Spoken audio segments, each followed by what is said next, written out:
for yourself. But to be able to sit and talk to Earl Tudor, I'm telling you, hey, it was a thrill. When I look back over it, this man was so involved in the dogs. When he would go to telling a story, he would express himself so much when he would be telling that story about the dogs. He would just get you involved in it in such a way it was very much his life. He never had a job. He never worked a job. All he ever did was condition dogs and chickens and match dogs and chickens and do a little farming. He was a farmer there in Hobart, Oklahoma, and they raised potatoes, they raised peanuts, and they raised a number of different things. And he had 3 chicken pits on his property there, and he lived on a highway, one of the main highways that came through Hobart there, that traveled south and north.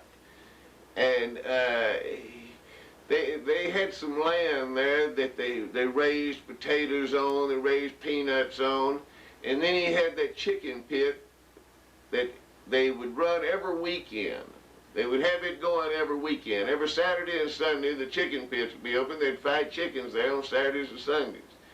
And sometimes they would have dog fights there. And such as, Earl would tell me that most of the time, there'd be somebody show up one week, and they would try to get a match on, a dog match on, for the next week.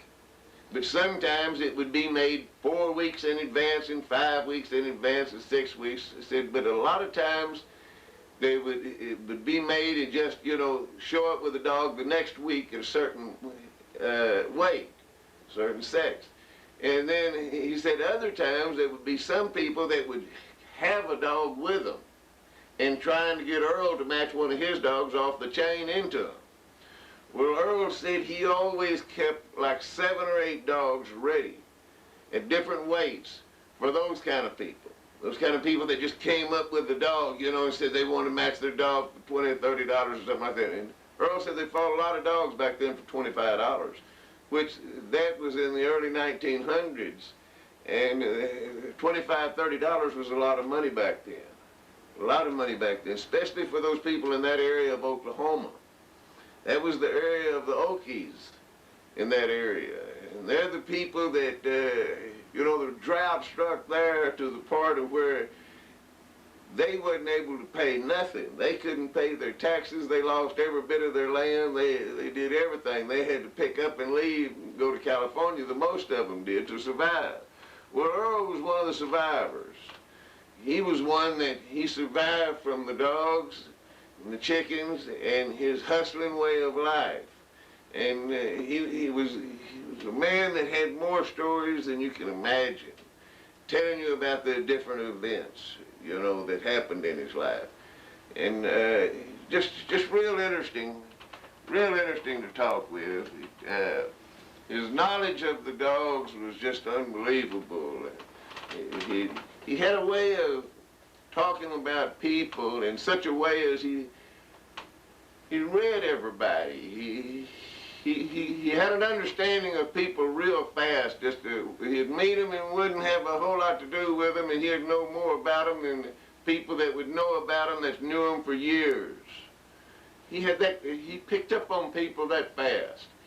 And like I say, I don't know, but I doubt if he was educated. I doubt if he ever got out of grade school. I don't know, but he wasn't the type of a man that was like an educated man. He was a man that lived a lot of life and did a lot of dealing with people. He was, you know, operating 3 chicken pits there, and he always sold liquor. And bootleggers, we called them, bootleggers. But he made his money on hustle. In other words, he didn't go out and make his money in business. He made his money on a hustle, just surviving from his understanding of life. When you get that man to talking, especially if he had a couple of good drinks of whiskey in him, get him a few drinks of whiskey in him and get him to talking, telling stories about the old dogs. It was just, a man could just sit back and just listen and listen and listen for hours with him. It was really entertaining. And it's a shame that I didn't have such a thing as this video equipment in those years. To have been able to get that man down on video would have really been a, you know, oh me, that would have been nice. That would have been nice. What he could have carried on. Because when you're talking to someone like that, it's as if you only absorb so much of it until you miss lots of it. And when you have a record such as a video or such as these tapes that I was showing you earlier, and pictures and stories written in magazines and books and everything, which you can constantly research in it to absorb an understanding of truth. It's a little different than just conversation and then store all that in your memory to the part of being able to bring it out years later. That's why I want to read some of these stories that I wrote about conditioning back in the 70s in such a way as this was wrote at the time when I was right involved in it real deep. I'd be working as many as 10 dogs at one time on a Catmill here. And as most all of you know, I'm sure, a Catmill is such a machine that works a dog. Earl Tudor and Frank Fitzwater, they had a little knowledge about. Frank Fitzwater didn't have much knowledge about a Catmill, but Earl Tudor had a whole lot of knowledge about a Catmill. He really taught me some things about a Catmill. But Frank was a man that he never did get an understanding of the Catmill. He never did get it to where that he could overcome it. And Earl did. Earl fixed his Catmill up in a way of where that he dug out a deep trench. And I've got a picture of his Catmill here. Let's see if we can see it.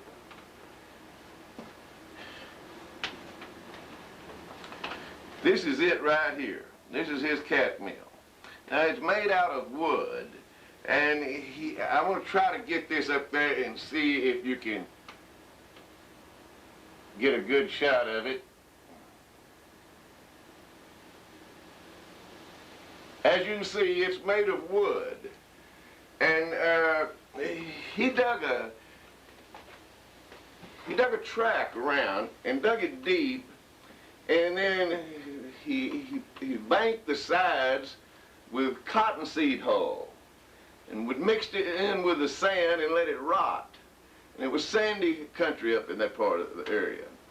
And he would let it rot. And he built a bank where the dogs, when they worked it, they would go up on the side when they'd be running, and when they'd walk, they'd go back down in the track when they'd be circling it. And the Catmill is built, back then, as you can see, his was built on the hub of a wagon hub is what the frame of it was.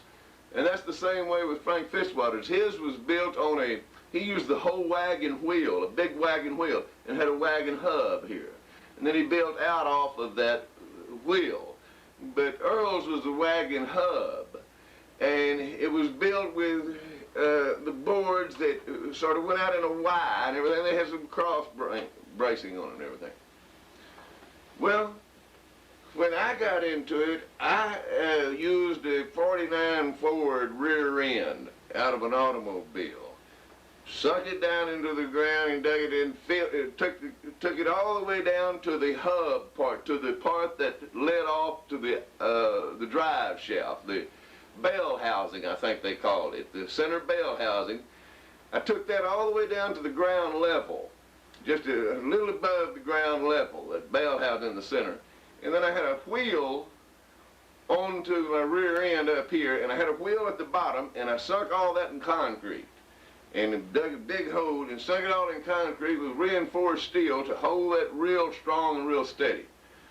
But what I did, I came off of that hub with angle iron, and I run mine out there 20 feet. And Earl's was run out there somewhere around 20 feet.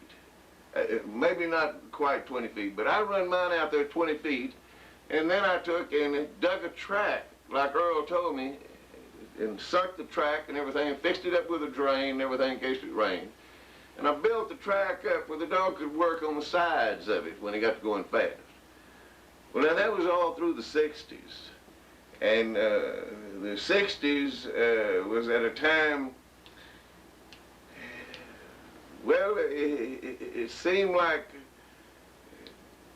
an era of time where technology was changing, where that you could take something of the old and redo it in a new way and really gain. And that's what I was doing. In other words, they didn't have angle iron and the welding machines and all of that to be able to put together a mill like I had there in the 60s, and I was able to do in the 60s. Of course, at that time, Earl hadn't conditioned a dog there on his place in over 20-something years. And so he wasn't, you know, wanting to redo his in such a way as going into the technology end of it. Throughout the 60s,